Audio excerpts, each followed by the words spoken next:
morning, everybody. The keen observer might catch I'm not riding my normal bike today. I'll have to pardon any ham-fisting shifting that's going on. Ham shifting. This is not my normal bike. I am wholly not used to it.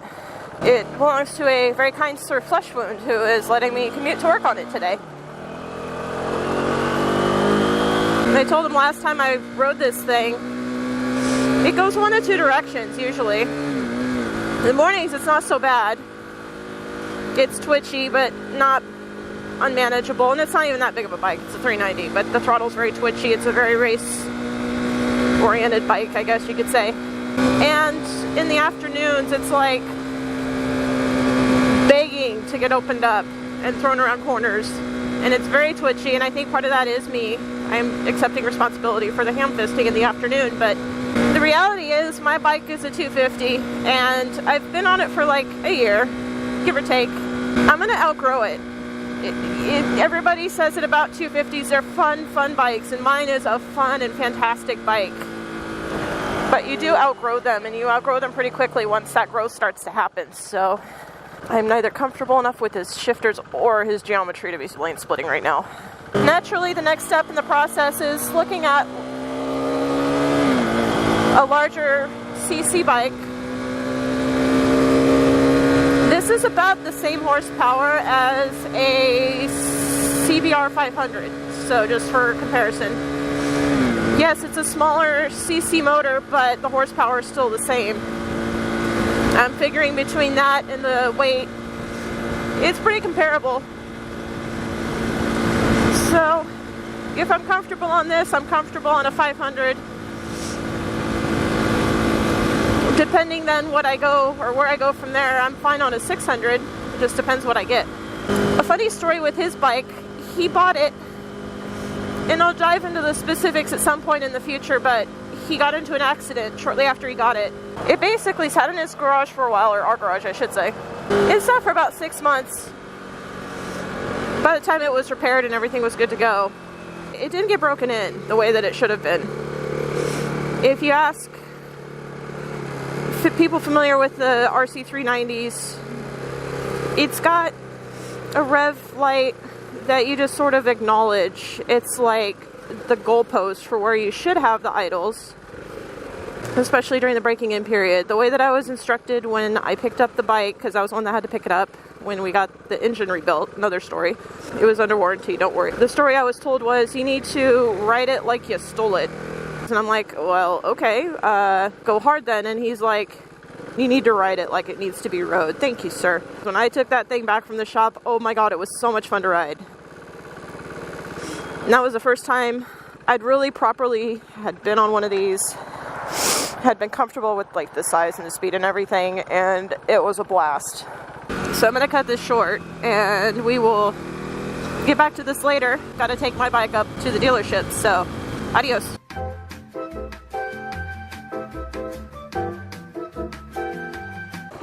Historically, I've been a bit muppet with my shifting in the afternoons, so we'll see if this sticks to trend or if I'm actually halfway decent with these new shifters he's got on his fancy bike.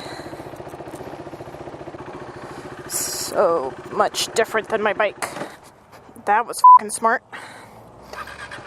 So I think I left off this morning about going on about like bike sizes and moving up and getting into bigger bikes and all that jazz. So I do have to take my bike to the dealership tonight to get an oil change, so I'm gonna see if they might actually be willing to let me test ride. I don't know if you have to be like a serious buyer with money in your pocket or anything like that, but if not, hey, I might get my hands on like a 500R or something akin to that just to see, you know, what does it feel like? Because I've never, I mean, aside from this, I haven't really been on anything bigger. I have no frame of reference. There's going to be the eventual viewer that is like, why don't you do your own maintenance or whatever. Simple fact is, I don't know how yet, with this being the first, like, 5,000 mile-ish checkup. Just want to get a professional eye on it and just make sure everything is kosher. I've got a little bit of an oil leak on the bottom. I just want to make sure that's okay, because I can't really tell where it's coming from. So I'll feel better if I can get them to look at it. It's got a warranty on it through, I think, May, so if something is not up to snuff, I'd rather they have it than me trying to diagnose it at home.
Did you stand there all alone? Oh, I cannot explain what's going down. I can see you standing next to me, in and out, somewhere else right now. You sigh, look away. I can see it clear as day. Close your eyes, so afraid. Hide behind that baby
God, what a beautiful night. I wish I could keep going, but I'm at my stop.